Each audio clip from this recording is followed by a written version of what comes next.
Good evening, good evening. How you guys doing out there? It's Mike back. We're from Pain to Purpose podcast. Right now we in season 3. The premiere for season 3, Pain to Purpose podcast. I got a very, very special guest on tonight. I'm trying to bring it up on your so I can save it on your page. Got a very, very special guest on tonight. A young lady I met at a speaking event. I have Jamie on tonight. How you doing, Jamie? Good, good. How are you? Thank you for having me tonight. I want to thank you for coming on tonight. I know we was trying to get uh this schedule for a while, but then I had some stuff going on, then you had some stuff going on, but the Most Yeah, High made it where we're able to get it done tonight. So I want to yeah, thank you yeah. for coming on. I'm trying to get it to where I could put it on your page as we go into. Hold on one second. This thing I can slow tonight. Jamie. I don't know why it won't let me get to you. The thing, I'll just share it over once we go on. Yeah, I want to thank you for taking the time to come on tonight, so we could Of so you course. could share your story. And it's gonna be very powerful. I remember hearing you speak when I came to the outreach event, and and you Yeah. also just went through some things, and I'm glad that and you feeling okay now, right? Yeah, yeah, yeah. Had a spinal fusion surgery back in Mm. February. So kind of knocked me out for a little bit, but right back up and doing great. I have one announcement, then we're gonna get started. This portion of From Pain to Purpose podcast is brought to you by From Pain to Purpose, the book. My book will be released on September 14th, 2026. The Pain to Purpose book will detail the entire story, the story from what I went through. And for the first time, people will get to hear how I felt about everything, my feelings while I was going through it. Nothing is held back in this book. It's full transparency from the beginning to the end. The investigation, my life, the trial, the rehabs, the fornication, the adultery, whatever you thought you wanted to know would be in this book. So stay tuned for the From Pain to Purpose book to be released September 14th, 2026. Now back to this lady, Miss Jamie. How you doing? I was excited to Very get you good. on, man. Me Yes, too. Me sir. too. I'm very excited. uh, Congratulations on the book. I can't wait all to read praise to it. the all praise to Yeah, the Most yeah. High. I know. Yeah, I know your story, and it's mind blowing, really. yeah, man. So Yeah. I thank God for getting me congratulations. through it. Yeah. Yep. So, Jamie, take us from the beginning and take us through your story. All right. So I am born and raised in Long Branch. Mm-hmm. Never left. Still live here. Married to my husband Brian for almost 25 years. Two boys, almost 19 and 21. And I lived a pretty normal life for a long time. Middle class. Never Mm-hmm. really wanted for anything. Um, so we just, we were just living a normal life. Mm-hmm. Quite a few years ago, my older sister, started having some issues with addiction, drinking, and things like that. And that came with some very significant health problems many, many years ago. She developed necrotizing pancreatitis. We gave her Mm-hmm. her last rites, all kinds of stuff. And by the grace of God, she survived. A wonderful doctor came and did this very tricky surgery. And, she spent a while in the hospital and then came home. But from all of the surgeries and things that happened, she came home with a fentanyl patch and, kind of was Mm-hmm. told that she couldn't drink anymore. And, she focused on her, recovering from all of these surgeries, multiple surgeries. And, just started slipping into that world. I had noticed that she was isolating and she just wasn't herself. And I had surmised that there were, bigger issues, but it was, she wasn't really ready to admit anything. Mm-hmm. Fast forward maybe 14 years or so, she passed away from a fentanyl overdose. Oh Um, man. 5 years ago last month.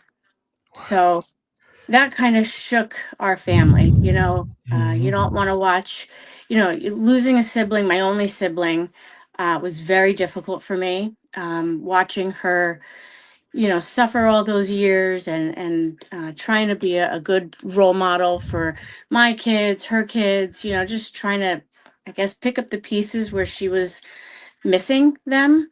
Mhm. And so when she passed away, it was, a very strange sense of, and it may sound terrible, but a strange sense of relief as well. Mm. Obviously the hurt and the grief were tremendous, but we knew she wasn't suffering anymore. You know, Mhm. she had really suffered for a long time. And, when that happened, everybody talks, how it's very awful. I can't imagine people losing a child, but watching your parents lose their child is Mhm. one of the hardest things ever. I'm trying to hold it together for everybody, for my own family, for my parents, for my sister's two kids, and I'm trying to put that brave face on, like, okay, we're going to get through this and we're going to move forward, and, we're going to just keep living, right? Um, so I never gave myself a chance to grieve. I never really gave Mm. myself that time, Yeah. because I didn't want to think about it. I just kind of Right. wanted to put blinders on and move forward, and I didn't want to feel the depth of that hurt. And looking back, I realized that, I mean, even back that first week right after she passed, you know, um, getting the funeral arrangements settled and all of that, I was, drinking quite a bit. Mhm. And, that was my way to get through it. Most people, when they have a death in the family, you drink, you Mhm. drink Mhm. after the funeral, or at the repast. So I didn't think much of it. Um, but then everything slows down, everything kind of gets into a new normal rhythm. And, Mhm. I still didn't give myself a chance to grieve. I just jumped right back into life. Like, okay, this is what we're going to do. Raising my kids, doing the whole thing. And I wasn't taking care of myself. My mental health was Mm. not in Yeah. a good place at all. Um, Yeah. I realize now that I wasn't very kind to myself. I Mm. was holding a lot of grief. I had a lot of anger, towards her. Um, I had a lot of resentment. There was Oh. just an array of emotions that I didn't have the mental capacity to know how to deal with. So, over time, my social drinking, because for the most part, for much of my life, was a social drinker.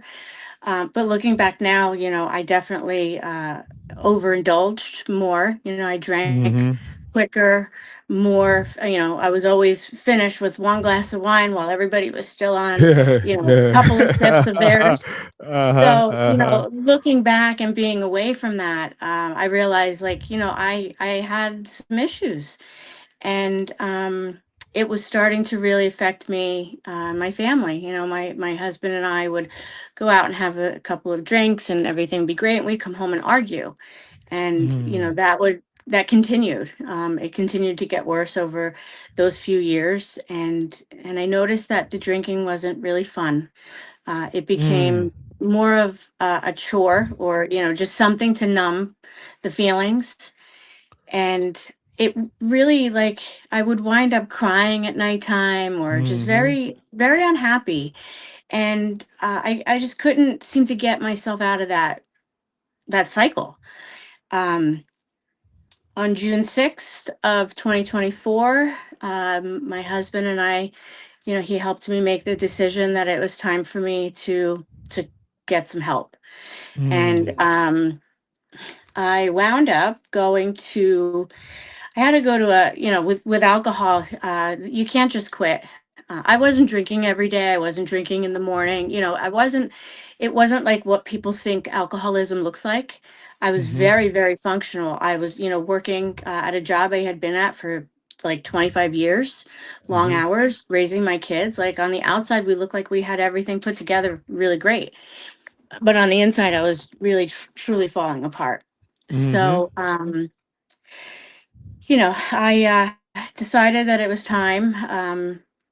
Literally, I had to go to detox, because of the alcohol. You can't just quit. Mm-hmm. They have to Facts. Facts. medically watch you, no matter how much, no matter how much you were drinking. It's part of the, protocol. Mm-hmm. Mm-hmm. Um, and I literally went, and about halfway to the drive there, I was in an Uber, and I actually got drunk in the Yeah, we car all do. on Yeah, the we way to do. detox because, I was like, Me shit, if too. I'm Me going to too. quit, I might as well go out with a bang. Yeah. And Yeah. Yep. going Yep. out with a Yep. bang is exactly what I did. So I'm in the back of an Uber, and I'm drunk, and I have these little, shooter bottles, and I'm throwing them at the Uber driver, and I'm Mm-hmm. called my sister-in-law. I'm like, I'm not doing this. I'm not going. Now, mind you, part of the story I don't remember at all. Mm. When I hit 1 year sober, my husband and my sister-in-law filled me in on the bits that I wasn't really aware of. Mm-hmm. Mm-hmm. So, with that, I believe I tried to steal the car. He had pulled over on the side of the road. I think I jumped in the front seat, tried to steal the car. So he called the state police. Yeah. Wow. Yeah. So Wow. he locked me in the car. Meanwhile, the whole Mm-hmm. time I'm on an open-ended phone call with my sister-in-law. So she and my husband are hearing everything. And I'm just out of control. And so at one point he locks the car, locks me in it. The state police come or something, and I get out of the car eventually. Pretty sure I punched the Uber driver in his face, maybe broke his nose. I'm not really sure.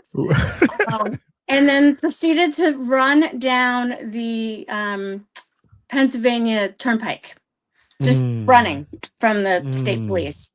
Wow. So luckily, my husband and my sister-in-law spoke to the police officer and the Uber driver, and he didn't press charges. But I Wow. showed up at detox in the back seat of a state state police car. Um, Mm. so when I finally sobered up, a day or two later, I kind of looked around and I was like, "Holy shit! How did I get here? Mm. How did I let my life get to this point? How did I? This isn't me, Mm-hmm. And the beginning part of my experience into sobriety was still very judgmental. I'm looking around and I'm Mm. like, well, I wasn't doing that. I'm not Mm-hmm. drinking this drink, very judgmental, Mm-hmm. and kind of put myself above all of the peers that I was with. Um, Comparing. Yeah. yeah, yeah, because that was the only Mm-hmm. thing I could do to make myself feel better, or, Facts. you know, Facts. trying to maybe justify my behavior, and, making it, dumbing it down, basically. Mm-hmm. Um, so I leave detox. I go into a rehab facility up north in a sober living house, and I'm still doing it. I'm still looking around. Mm. Well, I don't really, this isn't, I don't, I'll do it, but, I'm not, I'm not gonna never have a drink again, right? And Mm-hmm. that was my Mm-hmm. mindset for a little while. And then I realized that I was there. And so, like, we joke, and because it's summertime, I lovingly refer to rehab as summer camp. Mm-hmm. So while I was in summer camp, I'm living with all these people in this home, and we're getting bussed over to the center every day. And I made some really great friends there, and I really Mm-hmm. started to embrace it. I never went to college and had like that college roommate experience. I got married, I lived with my parents, got married, and moved in with my husband. So living in a Mm. house with all these people was a real experience for me. But I Mm-hmm. started to really embrace it, and I started to really put the work in, and I let myself start feeling the grief. Mm. And it was hard. It was not easy, and a lot of hard things to come to terms with. And Mm-hmm. I slowly started to feel a little lighter. Mm. At about that 28-day mark, my counselor was like, okay, let's talk about your plan, your discharge plan. And I froze. I was like, I don't think I'm ready. Like I was just starting to Mm. scratch the surface of what was going on that I had shoved down so deep for so many years. And we had that meeting about every 2 weeks about a discharge plan, and every 2 weeks I was like, I'm not ready. I'm not ready. Mm. So I spent about almost 90 days there, and I Wow. came home. Yeah, I needed it. I needed the not not once when I was there did I crave alcohol. Not once was I there where I was like jumping out of my skin. Everybody's recovery looks different, and Mm-hmm. there's so many levels of alcoholism that I really technically looked like a normal drinker to everybody around me. Mm-hmm. um, so I really started to let go of that idea of I'm not like anybody here, because no Mm-hmm. matter what our stories were, we are the same people inside. We're drinking or using to numb something, or to not think or not deal, or to forget. And I realized that was what I had been doing for way longer than I even realized. Mm-hmm. So I really dug deep, did a lot of work. I figured, like, I'm going to give this a shot. And I didn't just spend all this time away from my family to come home and throw it all away, for a glass of Mm. wine. So I started, I did some meetings when I came home. I didn't love them. Again, everybody's recovery looks different, Uh-huh. you know. Uh-huh. So, Uh-huh. um, I was just navigating in the early stages of a whole new lifestyle. Um, I didn't know who I was without alcohol for a very long time. Mm. Um, I what they don't always tell you is, you lose some friendships, right? Your friends Yeah. don't really call you to go out, At because all. whether it's on them or on you, or they think they're protecting you, whatever the reason is, it was a hard thing for me to get over. And Mm-hmm. I talk about it frequently, especially to people that are in early recovery, because it is, you grieve that, right? You come home Mm-hmm. and you're Mm-hmm. you're newly sober, and you grieve your old life, who you used to be. And Mm-hmm. you have to grieve some of those friendships as well, because whatever the reason is, it just doesn't fit in the picture. You know, and I going through what I went through, losing my sister, watching her suffer through addiction, watching my parents lose a child, losing my only sibling. I came to a point where I started to really understand her more, and Mm. I stopped judging her. I stopped Mm. being angry, and I stopped Mm-hmm. resenting her, and I started to Mm. forgive her. You know, Mm. and I really, really wanted her death and my sobriety to have purpose. There you go. Yeah, because I didn't go through all this to just not do anything with it, right? Mm-hmm. I worked in healthcare my whole life, so I've always helped people. I've always been that person. And about I don't know, maybe about a year into my sobriety, I reached out to my parents' neighbors are Susan and Larry. They are the co-founders of Family Addiction Network, which Mm-hmm. is a family group meeting, very different than Al-Anon and all that. It was Mm-hmm. a meeting that they created, a group they created for people that really just needed more of a safe space, to come talk about their loved ones and things like that. And then several years later, also the co-founders of Long Branch Hears. Uh, Long Branch Hears stands for Health, Education, Addiction, Recovery Support.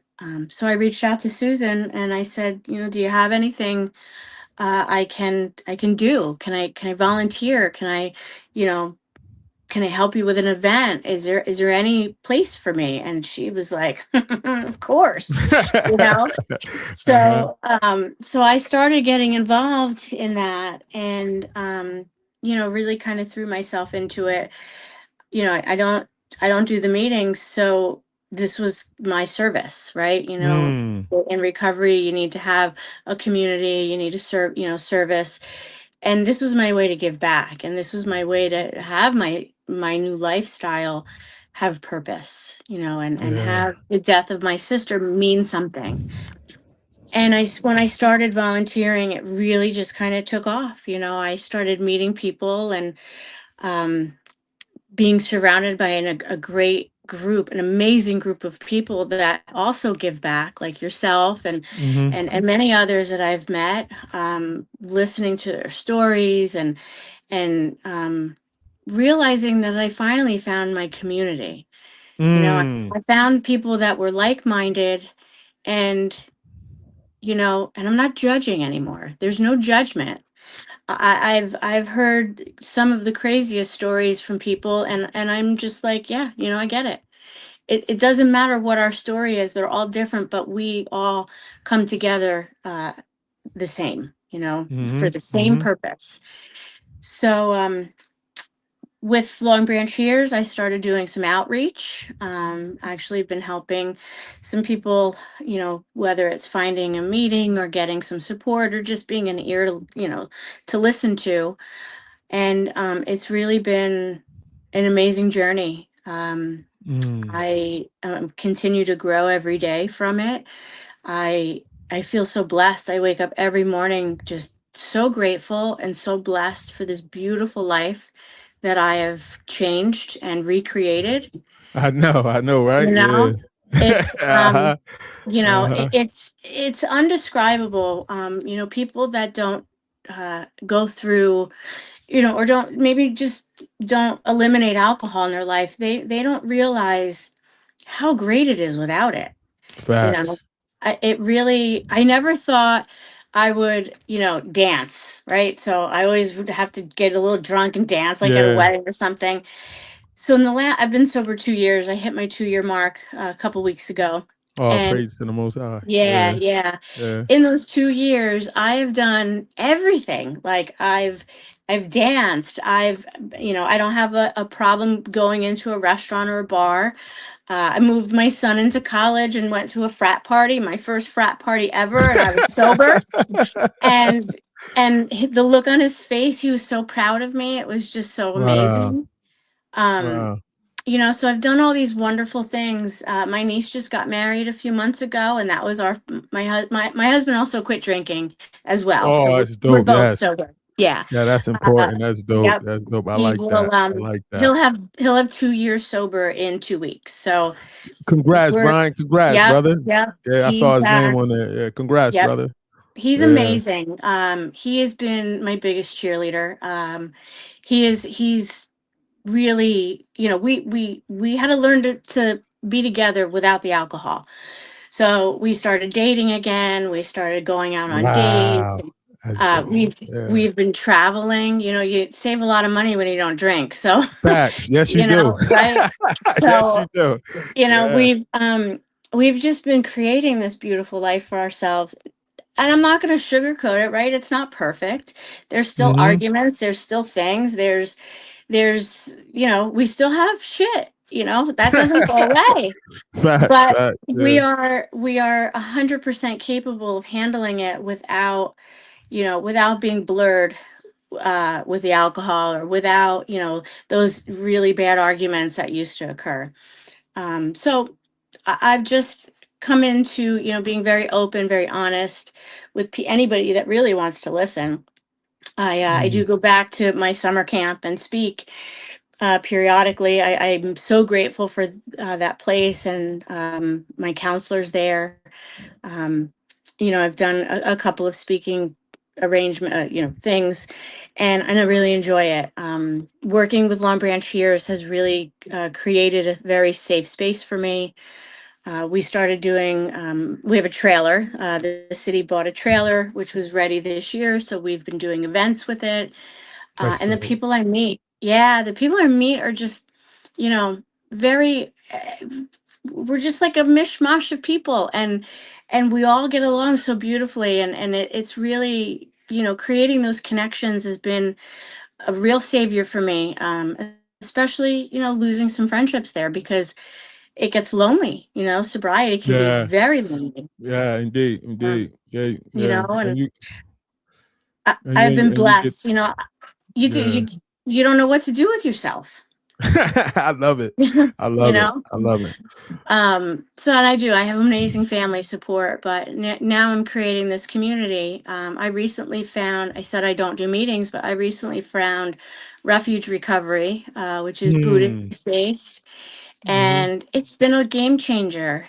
mm, Teaching you how to be mindful and kind, and mhm, don't harm others, and it's just a different way of, it's all the things that I do anyway, but it's a different way of approaching recovery. It's not meant to be in place of AA or mhm, NA for those mhm. that go. It's in addition to. Indeed. And I've I really met understand. amazing people there. Yeah, yeah. So it's been a journey, and I feel like it's just starting, Mhm. I have a you couple know? questions that I want to get to. With your sister, how did it feel during that time? Because I know, like, when you have someone in the household that's battling addiction, a lot of times that person takes up a lot of the Oh, attention of the parents and things of that yeah. nature. And how did it feel being the other sibling? And Oh, and how did you get past that? Because I know it's a lot of people that's out there dealing with that, being the other it sibling. is, And go ahead. yes. So when you have an addict in the family, it's nothing but chaos. Mm, And sorry, mom and dad, if you're listening, but it really was a big problem for me. I really mm, felt like I wasn't seen. I felt like I wasn't heard. And I remember back many many big moments in my life. My mhm, wedding, um, my having my children. Oh, let's not do this because of Sherry. mhm, And I don't for a long time I was very resentful to my parents as well. mhm, But again, this journey has made me realize that I had no idea what they were going through, mm, or her. mhm, And I was very angry. mhm, I would scream at my mom and dad, "We got to do this, we got to do that. You're doing this wrong," and again, judging, mhm, mhm. without thought. And going through my own journey, it's really softened me, and looking at others. And that's why I do this, because addiction, it doesn't discriminate At whatsoever, all. At all. at all. And it doesn't, it ruins families. It's a family disease. Mhm, And I mhm, remember one time, when my sister was in the hospital the first time with the big surgeries and stuff, my mom had said to me, "Well, things might change because she hit rock bottom." And I remember mm, very vividly saying, "No, she didn't, because she's not awake, and we're the ones dealing with it. This is not mm, going to be rock bottom, because it's really not affecting her at that moment." mhm, mhm. She Wow. was induced in Yeah. medical coma, and there was no other than recovering, there was no repercussion. And while she's recovering, she's on pain meds, so just Yeah. numbing it away anyway. Yeah. Yeah. So yeah, it's very chaotic, and you feel a little lost as the as Mm, the other person. mhm, I felt there were times where I had big moments in my life where I just didn't want to share. um mm, Maybe because I didn't want to feel like I was gloating, like, "Oh, mhm, look what I mhm. have going on," where, Yeah. her life is Wow. falling apart. So it's a constant, like, you're just moving and going in all different directions to try to manage it. Mhm. You know. Um, yeah, I had a similar, not as deep as yours was, but with my first wife, the one that passed away, I remember she dealt with being a manic depressant, Mm-hmm. and I didn't understand it. We would Hmm. be at dinner, and sometimes she'd be like, if we wasn't talking for a period of time, she could just start crying. And then Hmm. I ask what's wrong, and she'll be like, I don't know, a feeling just came over me.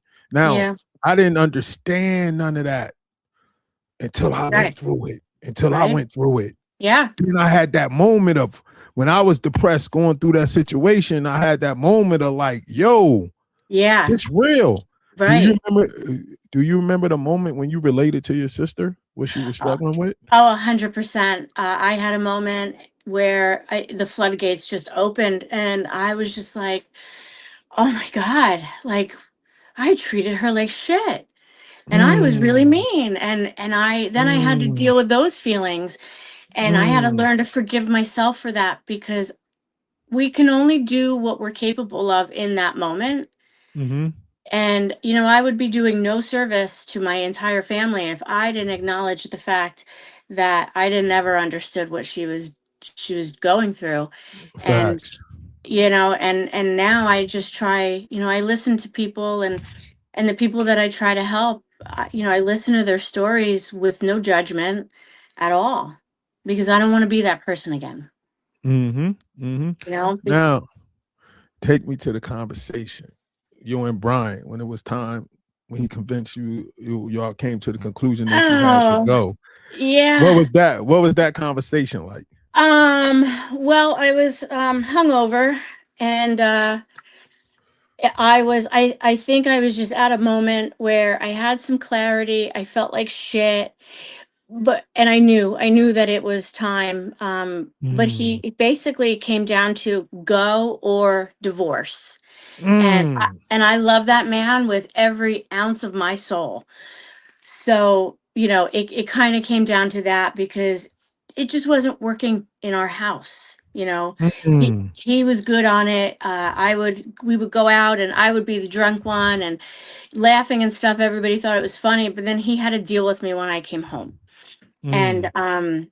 so it was I think the timing was good, because I had some clarity, and I did feel like shit that day.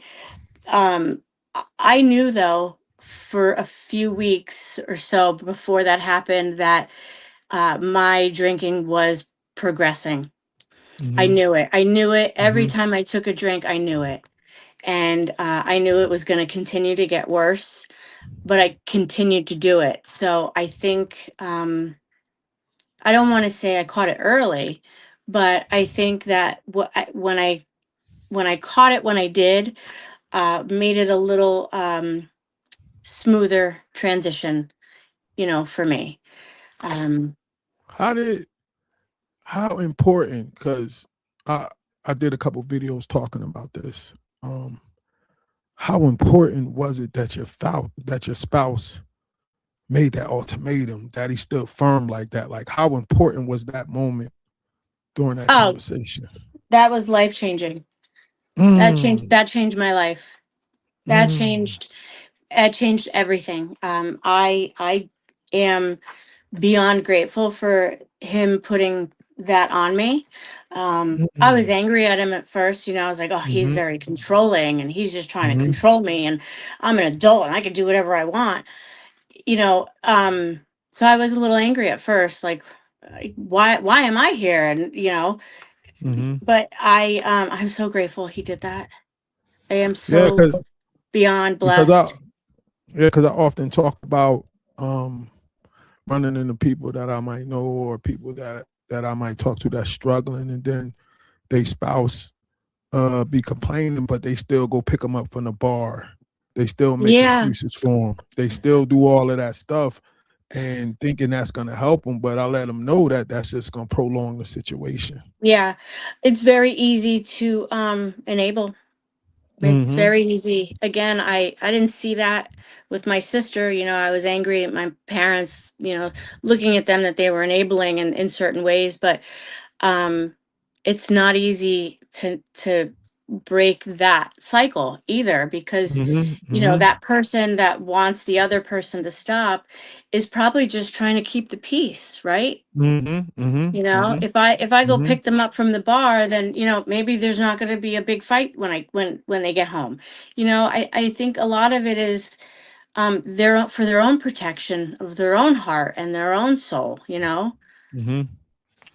Um, for a person that was a functioning alcoholic, and then you get into the rehab part, and you still comparing instead of identifying. How did they convince you to go to sober living? Because sober living, no, because I work at a rehab now, and Yeah. once some people get done, they like, man, I'm going home. Like, Well, so when you told me, you kind of threw me off when you said, yeah. then I went to sober living. I'm like, whoa, Yeah. okay. How did they Yeah. convince you to go to sober living? Well, I only thought I was gonna be away for like 3 or 4 days. Like I thought I was gonna like go Yeah, detox and then yeah. come home and just like whatever schmooze my way back into drinking wine. I really think just you're not the first week I couldn't speak to my family, and I knew that if I Mm, came home and didn't do this, I knew it was over. I knew that mm, I had a lot of stuff to face, and I knew I was broken. I didn't have the mm, capacity to do it. So I think once I got into the sober living, and I did the first couple days, I was like, I'm not staying here. Like this is insane. Um, it was just so different, and I had to sleep in a room with a bunch of other women, and it was just you know. I couldn't see myself staying, but I also couldn't see myself coming home and disappointing my kids, mm-hmm, at this mm-hmm. point, um, because my kids have always been my biggest cheerleaders, and they were, they wanted to see me healthy, and they deserved it. Still.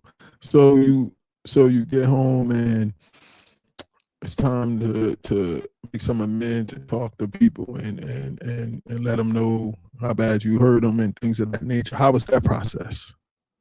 Um,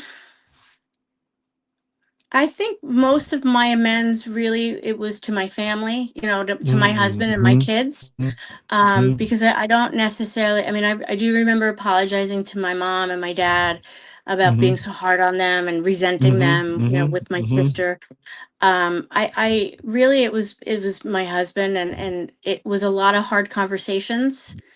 A lot of really hard conversations of the whys and the whats and the all of it, and um and it was just learning to be open and honest, right? If you're not mm-hmm. being honest, you're not working recovery. Facts, facts. Yeah. You you travel down this road, and I know it gets uncomfortable because we deal with pause, post acute withdrawal syndrome, Mm-hmm. and those emotions. I tell people it's gonna go day to day. It's gonna change. One day you're gonna be It's happy. The next like day a you're roller irritable. coaster. Yeah. Yeah, Then yeah. it's gonna go hour to hour. Then it's gonna Yeah, go it minute to is. minute. Like, Sometimes it's minute to minute sometimes. how did you get through pause, and when did it become comfortable for you? um I think a lot of the those emotions came from while I was still away, because Mm-hmm. I knew I didn't have the capacity to deal with those by myself at home. Hmm. I did. I was in weekly therapy when I came home, Mm. Mm-hmm. and I really just I journaled. I journaled a lot. Wow. Um, when I was feeling like antsy or anxious or the boredom was hitting, I started painting by numbers, like anything that just could keep my mind busy in a healthy way, and not in a way where I wasn't dealing with stuff. I remember a few times where my husband would ask questions about what I was doing prior to getting help, and I would say, I'll tell you, but I'm just not ready to tell you right now. you know Mm. and I learned how to do that. I learned how to have those uncomfortable moments, um and maybe just try to think about it before I reacted. Um, Hmm. but yeah, there's a lot of emotions, right? There's Yeah. depression. Yeah, you go through it. Yeah, there's anxiety. There's, Yeah. again, Yeah, you there's go through grief, it. right? You're grieving that life that you don't have Hmm. anymore. Hmm. And then everybody talks about that pink cloud when you're away and you're getting help, and everything, sobriety seems so easy and it feels so good, and then you come home and that pink cloud just bursts and you're Hmm. like, what? Hmm. Now what? Hmm. um I think it's very important to have the support um around you to be able to express your emotions, whether it's in a journal or in a meeting, um or anything, with somebody that is safe and that you can trust. And just know that we're just going to do it for today, right? Just for today was my big motto. And then the next day was a better day. Maybe the day Hmm. after that was a shit day, but we're still going to have some That part of a good day. I always tried to find a positive in a negative. tell me, take me to we got like two more questions to go. Take me to the moment where it hit you that this is my purpose. um I was feeling it for a while. And Hmm. then when I reached out to Susan to do some volunteer work, I was, after I got off the phone with her, I was like, oh, why did I do that? Did I just Hmm. commit myself to something I don't want to do? And then I started doing it, right? I started going Hmm. to the meetings and volunteering, and I started learning the program, learning about Long Branch Hears, and I became a part of the steering committee. Hmm. And then I just was like, this is where I am. Like, I just had, it wasn't Mm. one particular moment, but it was, Mhm. several weeks leading up to this feeling of like excitement. Like, wow, Mhm. and I hadn't felt that in a long time. Uh, Mm. when you're newly sober, you don't really have a lot of emotions. It's Yeah, either nah. angry or sad for the Yeah, most yeah, part. yeah, yeah, yeah, There's not a lot yeah, of yeah, happy in there. yeah. And you're not, I actually just spoke at a family addiction meeting about this, about like expectations Mm. of people in newly found sobriety. Mhm. We shouldn't have high expectations because they're just they're rebuilding. We're rebuilding ourselves. Mm. So it was, a few weeks of learning and meeting people and getting involved, and honestly, like, I think one of my pivotal moments was the breakfast that you came to, that I met you. Mm. Yeah, And, yeah, yeah. I obviously it wasn't the first time I had shared about myself, and I didn't go too far in depth that day. But the response I had from everybody, yourself included, was overwhelming. Oh, And I crazy. just felt a sense of like, I belong. This is where I belong. Mm. Yeah, two more questions. What was the feeling when your your family, like your husband and your children really let you know that they were proud of you and it was happy to have you back? I could cry every single time. Mm. I could cry. Like I said earlier, my kids are my life, right? I was a Mm. wrestling mom. I ran the wrestling program. Like, I've always dedicated, my life to them, and it was very important for them to see me do this and succeed, because I would be a hypocrite if I didn't. I'm telling them to do Mm. the right thing, and don't do this and don't do that, and I couldn't be that person anymore.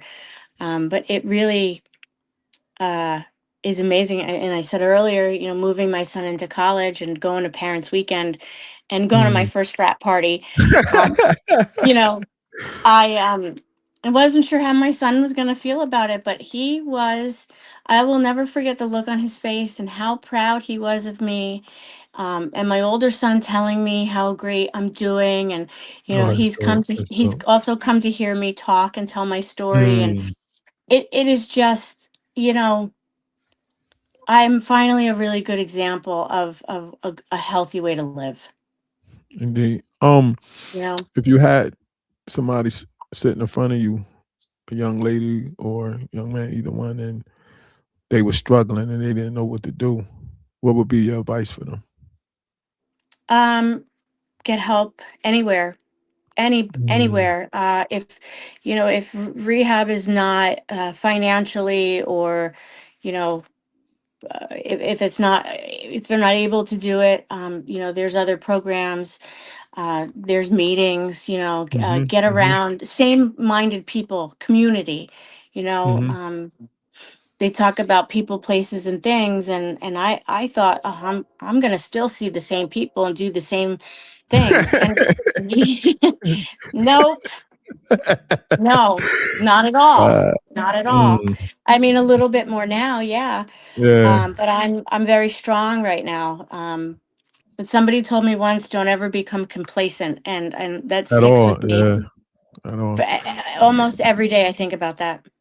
at all. But yeah, there's help in all different ways. If it's, whether it's a rehab, or an outpatient, or a meeting, or a counselor, or somebody that does peer recovery support. There's a lot of things available. It's just asking for help. That's the number one thing. All right, Jamie, it's your time now. As we doing every show, from Pain to Purpose, it's time for you to give a shout out to the people that helped you through your from your pain to You really want purpose. to make me cry, don't you?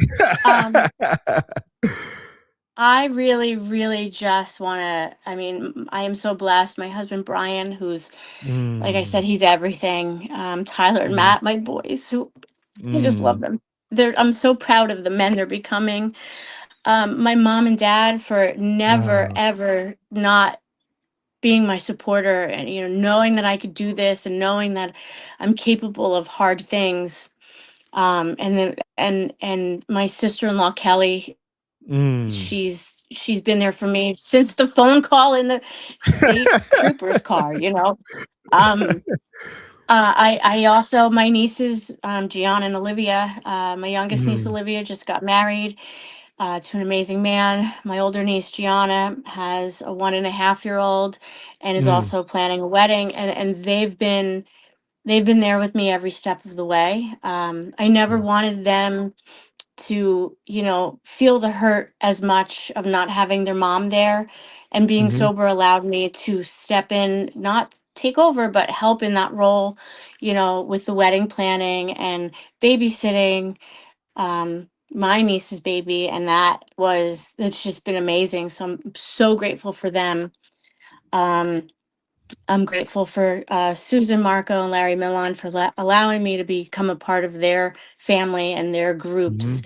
mhm. Family Addiction Network and Long Branch Hears. It's really, I can't wait to see what's next. But Indeed, man. So, Jamie, it's been a pleasure.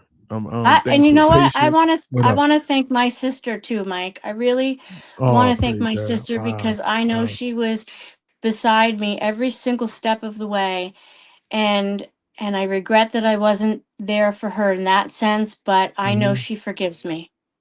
Oh, praise to the Most High. So I want to thank you, Jamie, for coming on. I'm gonna send Thank you you some so much, Mike. clips. I'm gonna send you some Great. clips. You're gonna see highlights on here. So, and Wonderful. all right, make sure you enjoy the rest of your night and get me on the agenda because I want to come speak at the Long Yes, Branch a Hills. hundred All right. percent. I will get you in there. I love it. And I All got to right. get a copy of that book. Oh, no doubt. It's gonna come out September 14th. I appreciate you Great. coming on. Great. All right. All All right. right, Thank you Mike. so Thank much. you All right. so much. All right. Wow, that's Jamie. She opened up for season 3 from Pain to Purpose podcast. As Jamie said, coming out September 14th, 2026, the release from Pain to Purpose podcast, the book. It details everything, man. I'm a very transparent person.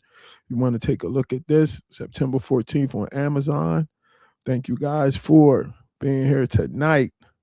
And coming up next week, I got another special guest, man. The brother Bruce Boyd is going to be stopping by from Pain to Purpose podcast. The brother doing big things down in Trenton with his boys program and other things that he accomplished. So stay tuned as season 3 kicks off. And Most High willing, it'll be very exciting. So you guys enjoy the rest of your night tonight. Shalom.